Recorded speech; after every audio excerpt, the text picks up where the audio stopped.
Seigneur, merci pour ta parole. Saint-Esprit, enseigne-nous ta parole. Guéris-nous, délivre-nous, purifie-nous par ta parole. Au nom de Jésus.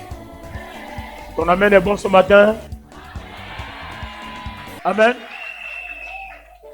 Alors aujourd'hui, nous allons rentrer dans une autre profondeur de notre thème, la vérité. Amen.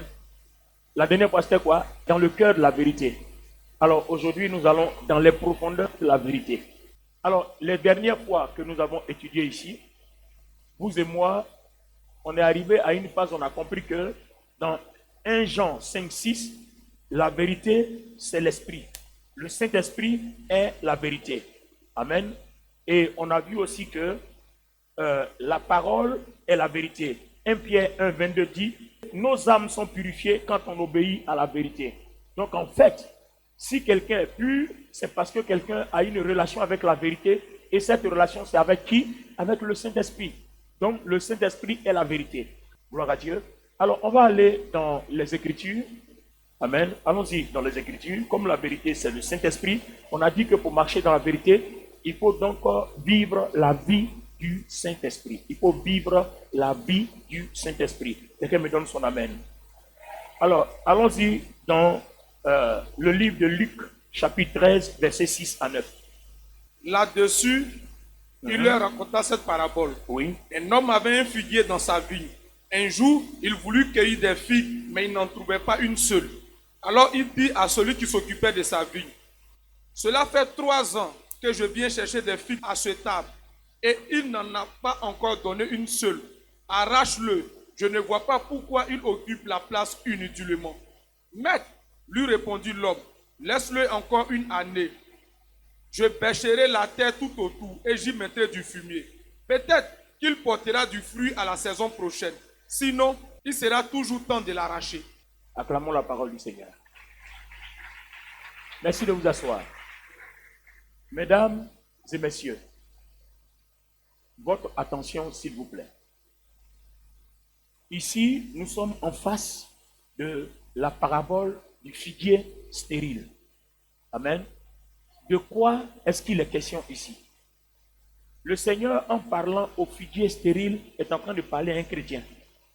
Il est en train de parler à un pasteur. Il est en train de parler à un ancien. Notre relation avec le Seigneur dépend des fruits que nous portons. C'est-à-dire, dépend de la vie du Saint-Esprit que nous menons. Quelqu'un peut me donner son amen bien? Alors, tu es reconnu comme enfant de Dieu quand tu mènes la vie du Saint-Esprit. Alors la Bible dit tu portes du fruit. Ou bien tu vis dans la vérité. Gloire à Dieu. Donc, mener la vie du Saint-Esprit, c'est marcher selon le fruit de l'Esprit. Or, le fruit de l'Esprit, c'est le caractère du Saint-Esprit. Donc, quiconque vit en marchant selon le caractère du Saint-Esprit, la Bible dit, cette personne marche dans la vérité. Et à ce moment-là, la lumière du Saint-Esprit éclaire ton cœur. Et la puissance de Dieu, de par l'onction, inonde ton intérieur et ton extérieur. Tu commences à devenir une personne différente qui domine le péché, qui domine les œuvres de la chair et qui garde le cœur pur et qui excelle. Une personne qui est bénie. Comme le psaume 24 dit, à l'Éternel, la terre et ce qu'elle renferme, le monde et ce qu'il habite, il l'a fondé sur les mers et a fermé sur les fleuves. Maintenant, il pose la question, qui pourra monter à la montagne de l'Éternel? Autrement dit, qui peut vivre dans la vérité? On dit celui qui a les mains innocentes et le cœur pur. Vous voyez? Celui qui ne livre pas son âme au mensonge et qui ne gît pas pour tromper. Et puis bien, voilà la promesse. Celui-là obtiendra la bénédiction de l'Éternel. Alors que quand vous portez les fruits de l'Esprit, forcément vous marchez dans la vérité. Forcément vous ne pouvez pas jurer pour tromper. Forcément vos mains seront innocentes. Forcément. Alléluia. Alléluia. Alors, le Seigneur a demandé, il est allé quelque part, il a vu un figuier comme cela est écrit dans Luc. Luc 13, 6 à 9. Il souhaiterait avoir du fruit sur le figuier pour en manger. Et il arrive, le figuier n'a pas de fruit. Suivez-moi, hein. Vous allez voir comment le Seigneur nous traite. Parce que cette parabole-là, ça montre comment Dieu juge les chrétiens. Comment le Seigneur Jésus-Christ juge les chrétiens. Il arrive, le figuier n'a pas de fruits, mais le figuier a des feuilles. Amen. Le figuier n'a pas de fruits, mais le figuier a quoi? A des feuilles. Alors, si le figuier n'a pas de fruits, le figuier a des feuilles, regardez bien ce que le Seigneur dit. Il dit, ça fait 3 ans maintenant que je reviens. Chaque année, je viens.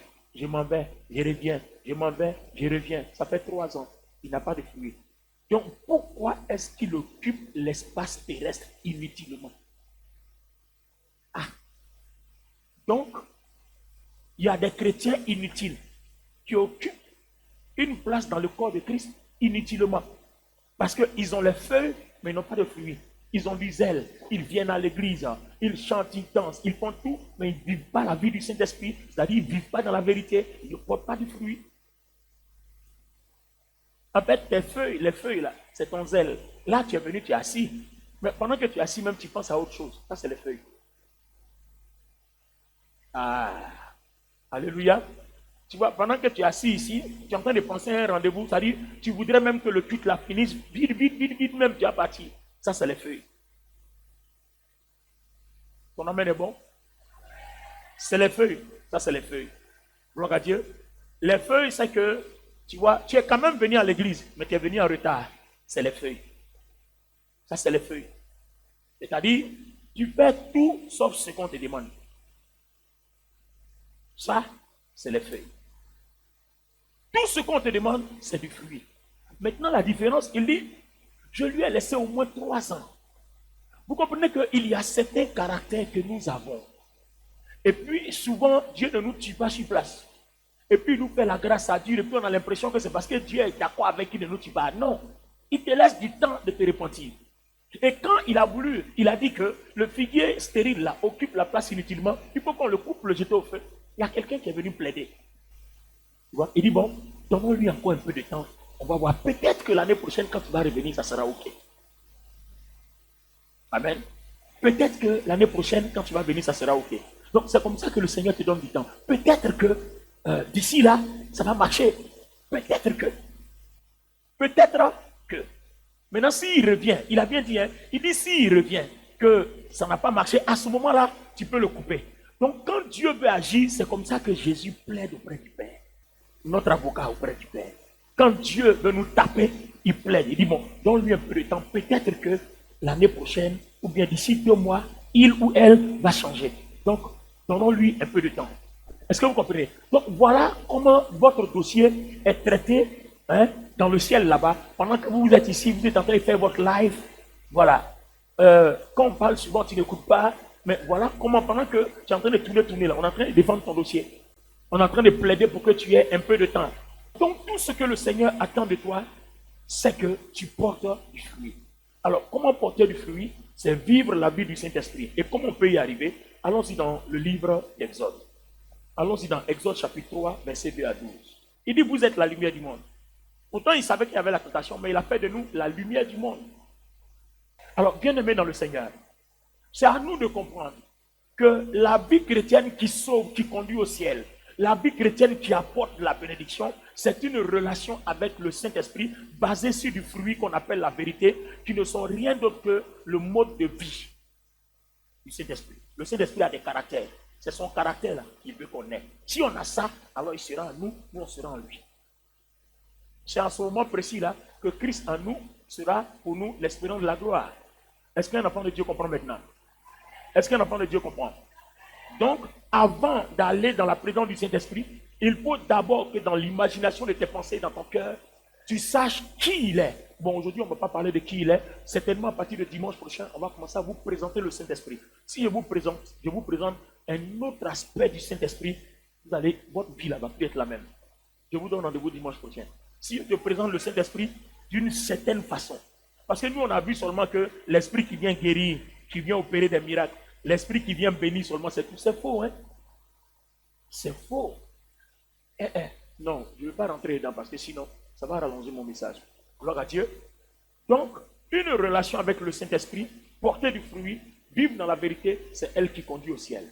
Qui pourra monter à la montagne de l'Éternel?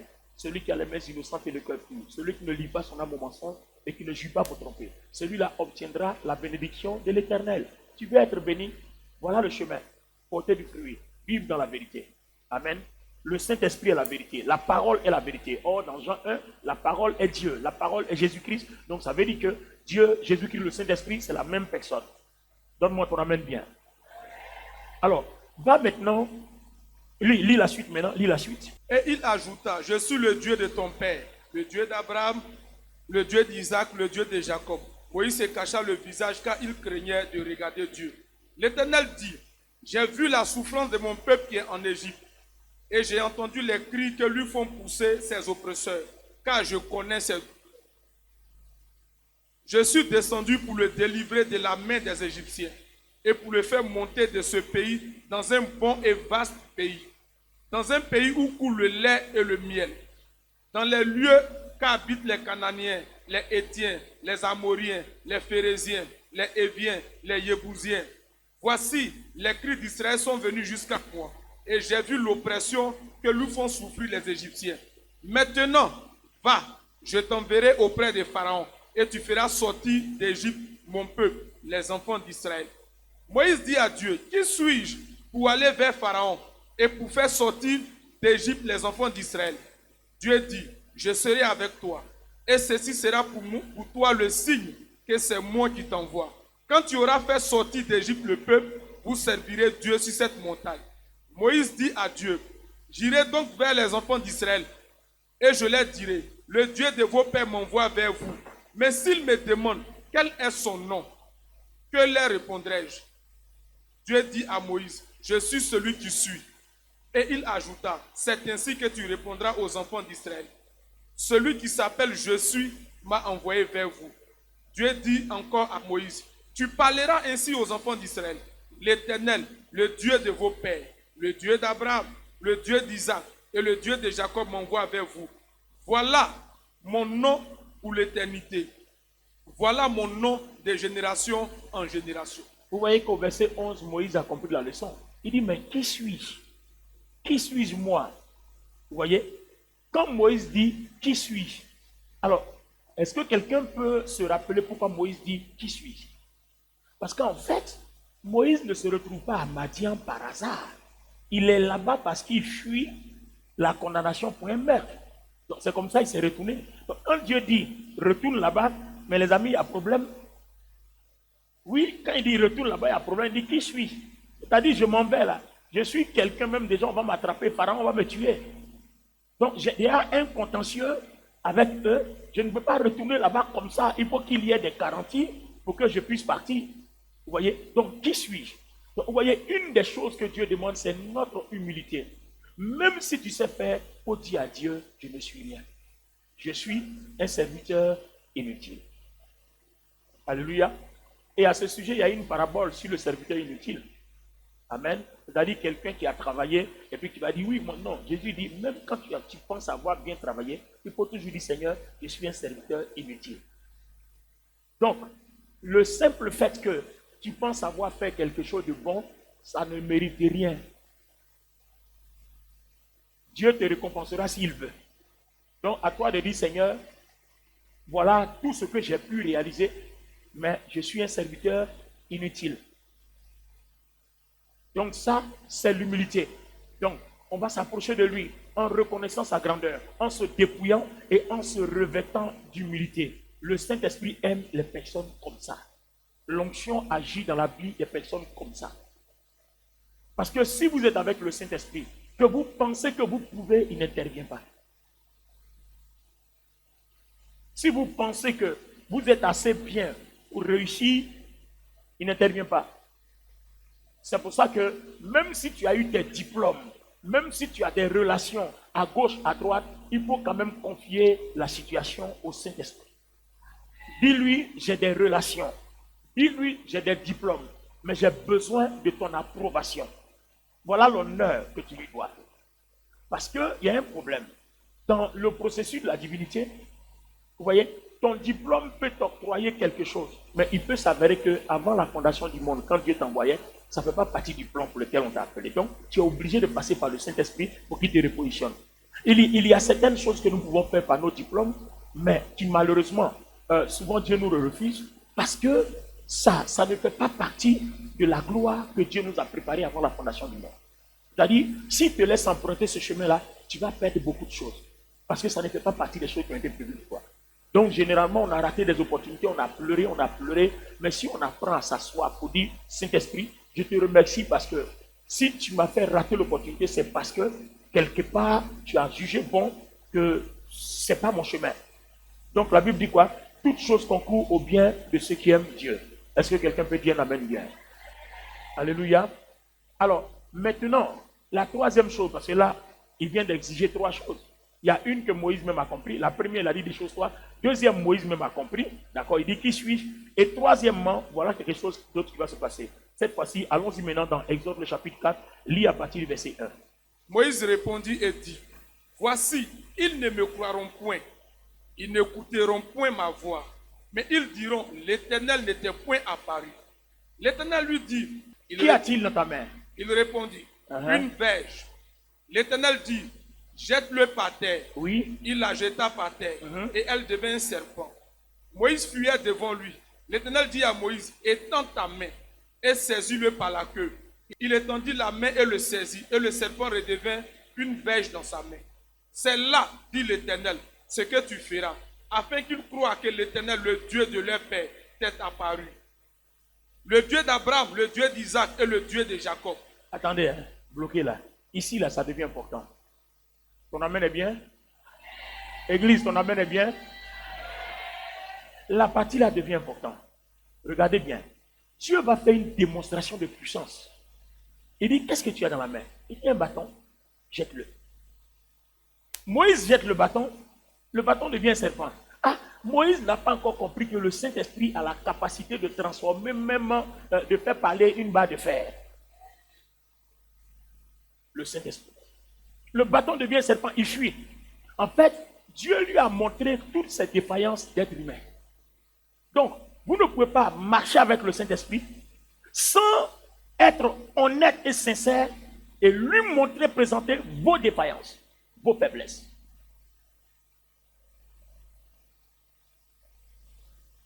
Ça, c'est de grands secrets que je suis en train de vous livrer ce matin. Et ça, c'est pour les chrétiens qui ont envie d'être puissants. Quand tu as envie d'être puissant.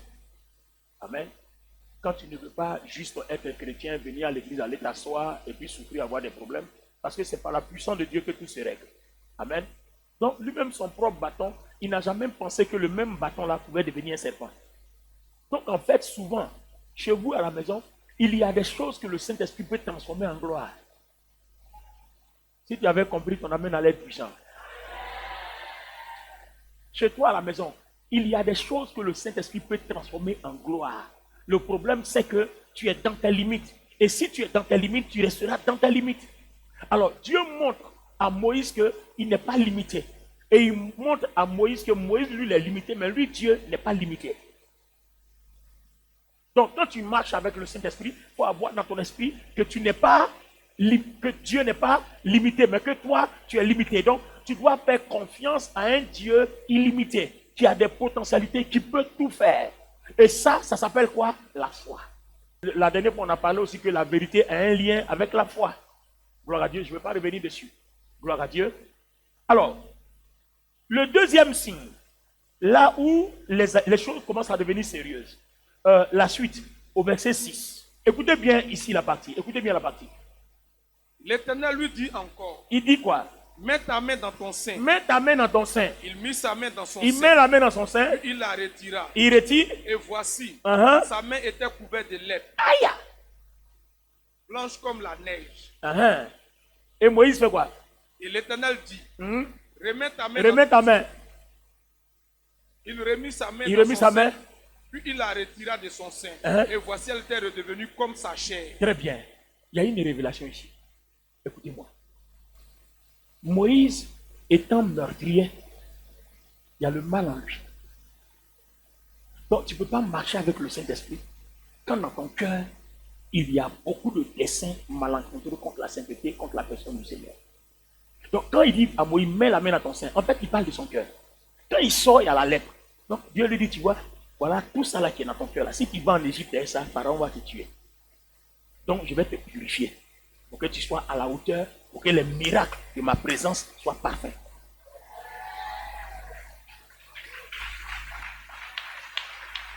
Alléluia. Donc, Tu vois, regarde bien. Il dit encore, remets ta main. Il remet sa main, il sort, c'est devenu plus. En fait, Dieu l'a purifié, Dieu l'a sanctifié. Le Saint-Esprit l'a purifié, il l'a sanctifié. Maintenant, quand il a purifié, il l'a sanctifié, maintenant il dit va. Et vous connaissez la suite. Ce qui s'est passé pour la suite. Alléluia. Donc, vous ne pouvez pas marcher avec le Saint-Esprit sans que vous soyez sanctifié. C'est pour ça qu'avant que le Saint-Esprit n'arrive, le Seigneur Jésus est mort à la croix d'abord. Son sang nous purifie. Alléluia. Il nous délivre. Il nous ôte nos péchés. Et puis après maintenant, l'Esprit de vérité arrive pour achever le travail. C'est pour ça que la repentance doit occuper une place de grandeur dans la vie d'un chrétien. Un chrétien qui vit doit être attaché à la repentance. Repends-toi matin, repends-toi à midi, repends-toi le soir. Parce que le Saint-Esprit ne peut pas occuper un cœur où il y a la lèpre. Donc vous comprenez que tous les déchets de nos cœurs, rancœur, hypocrisie, tout ça, Dieu symbolise ça par la lèpre. Donc si Dieu pouvait ouvrir les poitrines de chacun ici, on saura qu'il y a beaucoup de lépreux.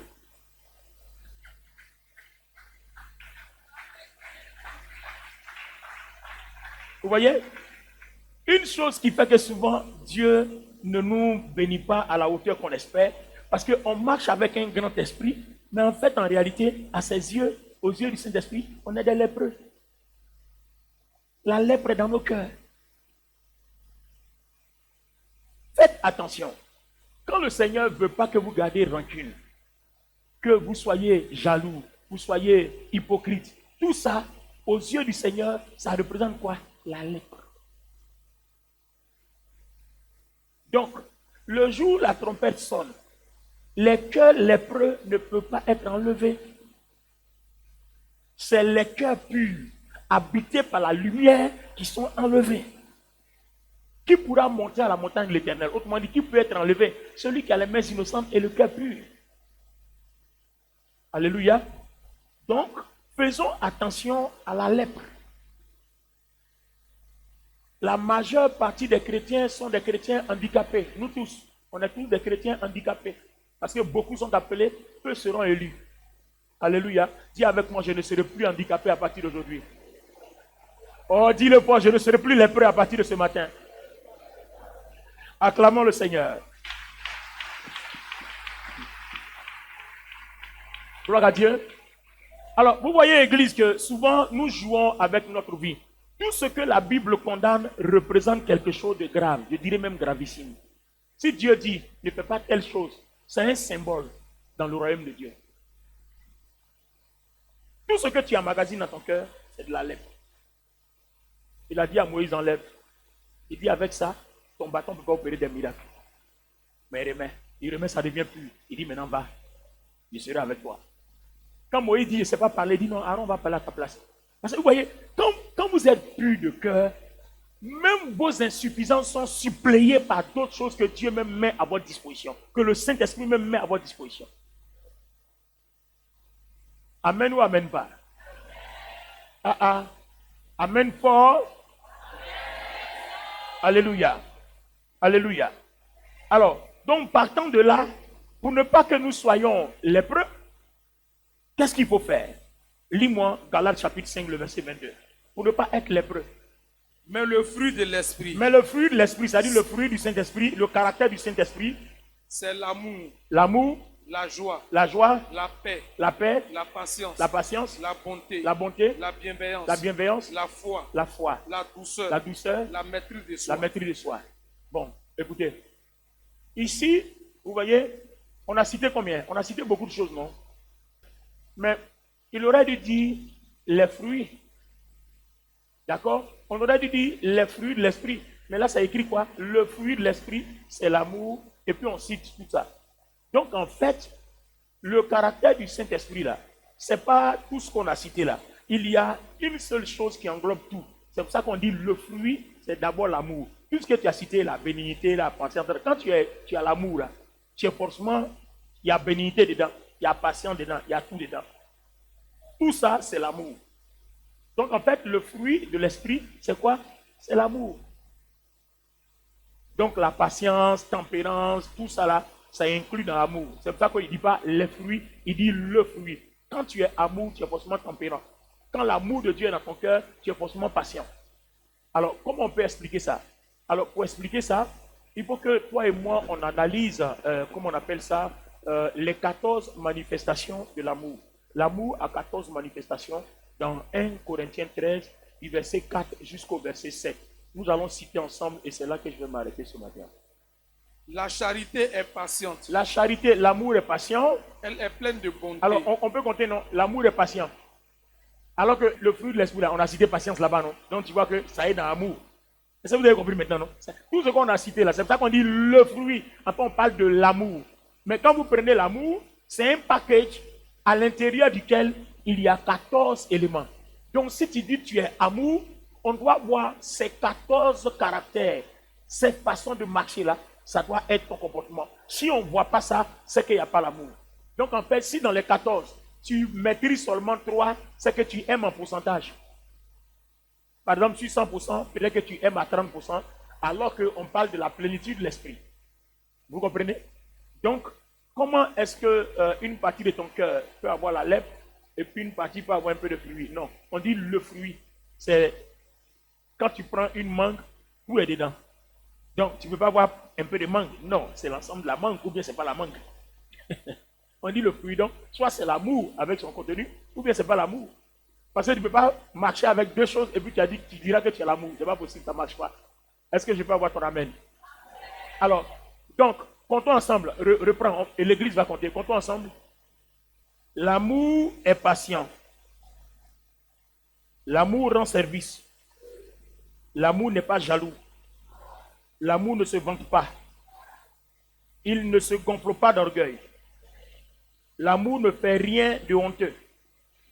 Il ne cherche pas son intérêt. Il ne se met pas en colère. Il ne se souvient pas du mal. Il ne se réjouit pas de l'injustice. Mais il se réjouit de la... Non, il ne se réjouit pas de l'injustice, mais de la vérité. Ça, c'est 1. C'est là qu'il y a eu l'erreur. Il ne se réjouit pas de l'injustice, mais de la vérité. Ça, ce bloc-là est 1. Ce n'est pas 2. C'est pour ça qu'on a trouvé 15. Donc maintenant, l'amour excuse tout, l'amour croit tout, espère tout, et l'amour supporte tout. Bon, les amis, voilà le fruit que Dieu attend de nous. Bon, si tu ne peux pas faire ça, c'est que tu ne peux pas aller au ciel. C'est pour ça que c'est une bataille. C'est une bataille. Alors, je suppose que dans ton cœur, au lieu de la lèpre, on demande la patience. Au lieu de la lèpre, on te demande de rendre service. Au lieu de la lèpre, on te demande de ne pas être jaloux. Au lieu de la lèpre, on te demande de ne pas te vanter. Au lieu de la lèpre, on te demande de ne pas te gonfler d'orgueil. Au lieu de la lèpre, on te demande de ne rien faire de honteux. Au lieu de la lèpre, on te demande de ne pas chercher ton intérêt. Quand tu rends service, quand tu fais quelque chose, ne cherche pas ton intérêt, fais-le tout simplement à cause de Dieu. Point. Il ne se met pas en colère. Au lieu de la lèpre, il ne faut pas te mettre en colère. C'est fort, hein? D'accord? Et qu'on est tous vaincus. Il ne se souvient pas du mal. D'accord? Il ne se réjouit pas de l'injustice. Hein, les gens qui marchent, il y a une injustice, mais comme c'est mon frère, c'est ma soeur, on est ensemble. Donc tout le monde, on supporte l'injustice. Bon, je passais par là. Il ne se réjouit pas de l'injustice, mais il se réjouit de la vérité. Maintenant, l'amour excuse tout. Hey. L'amour croit tout. L'amour espère tout. Et puis l'amour supporte tout. Bon, les amis, prochainement, on va les prendre un par un, jusqu'à ce qu'on finisse les 14 manifestations de l'amour. Si ça là n'est pas dans ton cœur, le Saint-Esprit ne peut pas t'utiliser à une autre dimension. Ton onction va guérir les maux de tête, voilà, douleur à l'orteil, voilà, ce que Nibatine peut guérir là. Aspirine peut guérir là. Qu'est-ce que toi tu vas guérir? Bon, une fois qu'aspirine peut guérir, on n'a même pas besoin de... Voilà. Donc vous comprenez que notre onction n'atteint pas une dimension parce que ces 14 choses ne sont pas dans nos cœurs. C'est pour ça que quand Moïse a mis sa main dans son sein, il est sorti de la lèpre. Et Dieu même l'a transformé. Il dit, mais c'est Dieu qui a donné à Moïse un cœur nouveau pour qu'il puisse marcher avec le Saint-Esprit en communion pour aller en Égypte. Pour que l'onction, quand il arrive en Égypte, vous avez vu l'onction que Moïse a libérée. L'onction était à une dimension. Aujourd'hui, cette dimension, il n'y en a plus. Mais si tu t'arranges pour que les 14 manifestations de l'esprit là rentrent dans ton cœur, que tu vis avec au quotidien, c'est fini, tu vas faire plus que Moïse. C'est tout ton amen qui est là.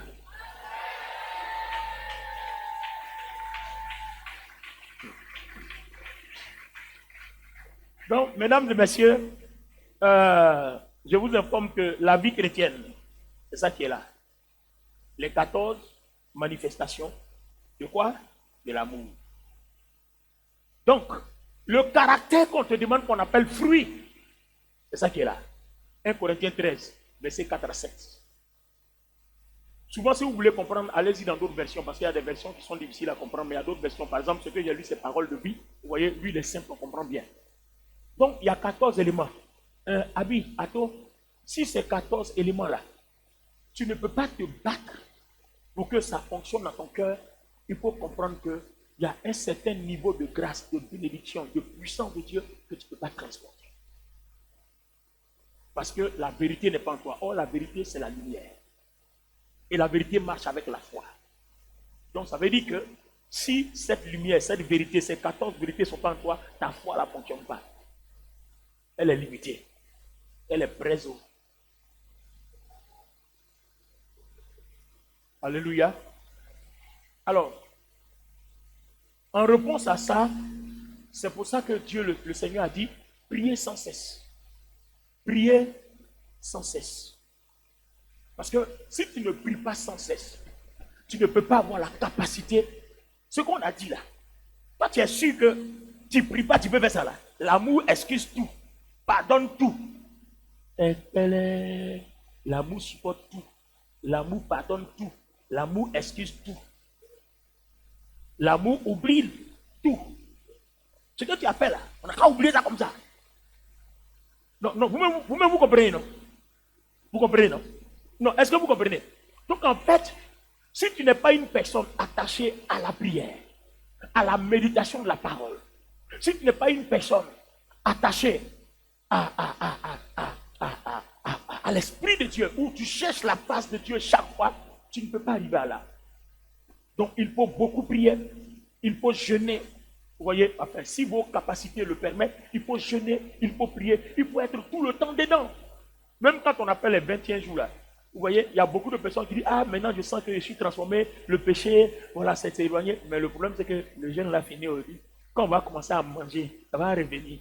Donc, ça veut dire qu'il va falloir t'éduquer. Arrange-toi pour que tout ce que tu as acquis dans le jeûne là, parce que le jeûne va affaiblir la chair. Donc, ça permet au Saint-Esprit de s'asseoir.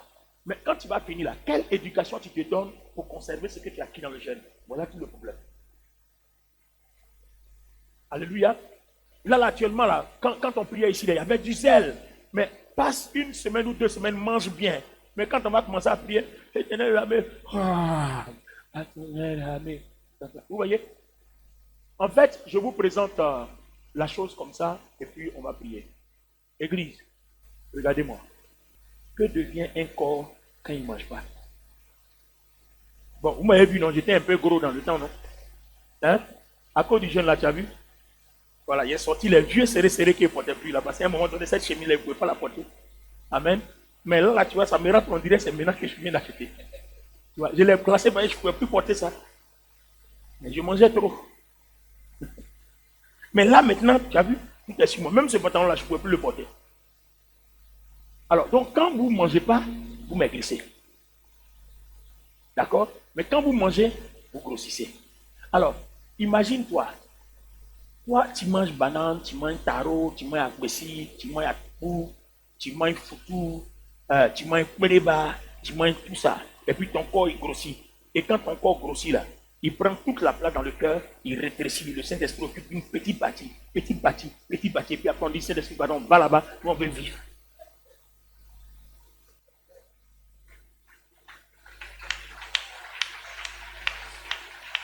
Maintenant, regardez.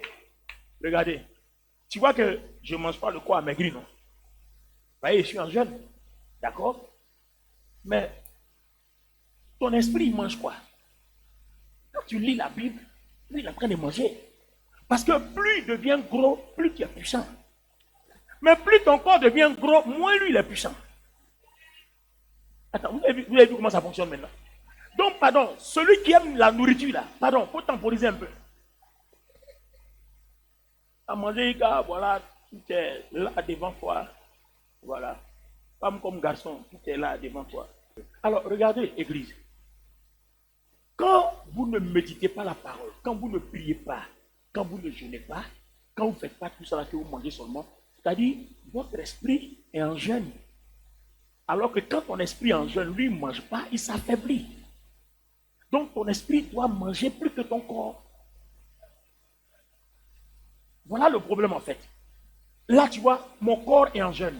Donc, mon corps s'affaiblit. Quand c'est comme ça, l'esprit triomphe. Mais si je mange, que je ne prie pas, je ne jeûne pas, je ne lis pas la Bible, je ne viens pas à l'église, les programmes, je ne participe pas, je ne fais rien, je ne suis pas dans le réveil spirituel, mon esprit n'est pas en mouvement, mon esprit maigrit parce que lui, il jeûne. C'est-à-dire, je lui ai imposé un jeûne. Donc, il maigrit. Donc, s'il maigrit là, comment il va être puissant? Or, c'est quand il grossit dans mon cœur, il grossit dans mon esprit, qu'il devient puissant. Donc, regarde ton voisin, dis-lui, pardon, ne mets plus ton esprit en jeûne. Ne mets plus ton esprit. Mets ton corps en jeûne, mais ne mets plus ton esprit en... Alléluia. Parce que si ton esprit ne jeûne pas, que ton esprit mange, les dons se développent, la lumière grandit, la puissance de Dieu se lève, les démons fuient. Même quand tu marches dans la vallée de l'ombre de la mort, tu ne crains rien parce que la gloire de Dieu est sur toi, l'onction est sur toi, la puissance de Dieu est là. Vous voyez, quand ton esprit mange, quand tu approches, même les démons s'éloignent. Vous voyez, les maladies s'éloignent, tout s'éloigne. Arrête de mettre ton esprit en jeûne. À partir d'aujourd'hui, je censure. Bon, c'est bon, il continue plus la phrase. Alléluia! Waouh, tenez-vous debout. Alors, j'espère que ce message t'a fait du bien. J'ai l'impression que c'est un de mes messages les plus courts. Amen. Alors, on va faire une prière stratégique. Mets ta main sur ton cœur. Oh, à cause du sang de Jésus, vous ne pas t'inquiéter, il ne sortira pas la lèpre. Alléluia. À cause du sang de Jésus, il ne sortira pas la lèpre. Mets la main sur ton cœur. Dis avec moi, Seigneur, aide-moi à ne plus mettre mon esprit en jeûne, mais à mettre mon corps en jeûne. Donne-moi ta force. Je veux prier. Toujours prier. Je veux jeûner si mes capacités le permettent. Je veux lire ta Bible. Je veux permettre à la lumière de rayonner et de grandir en moi. Balance les mains. Commence à demander cette grâce au Seigneur, qu'il te l'accorde. Pendant que tu balances la main droite, mets la gauche sur ton cœur. Je veux prier, toujours prier. Je veux prier jusqu'à ce que tu m'exauces. Je veux prier, toujours prier. Je veux prier jusqu'à ce que tu m'exauces. Est-ce qu'on peut acclamer le Seigneur? Je t'ai demandé d'acclamer le Seigneur Jésus. Amen. Est-ce que tu as été béni par le message? Waouh, ça t'a fait du bien? Voilà, voici le message central qui conduit au ciel. Il n'y a pas autre. Alors aujourd'hui, retiens dans ta tête les 14 manifestations de l'amour. 1 Corinthiens 13, versets 4 à 7. Il faut lire ça tous les jours. Parce que c'est comme ça que tu dois te comporter. Si tu ne fais pas ça, c'est perdu pour toi. Il y a des choses que tu ne pourras jamais avoir avec le Saint-Esprit. Que Dieu nous bénisse. Alors la prochaine fois, je parlerai du Saint-Esprit lui-même. Il ne faut pas manquer ça dimanche. C'est fort. Le Saint-Esprit lui-même. Il y a une facette du Saint-Esprit là.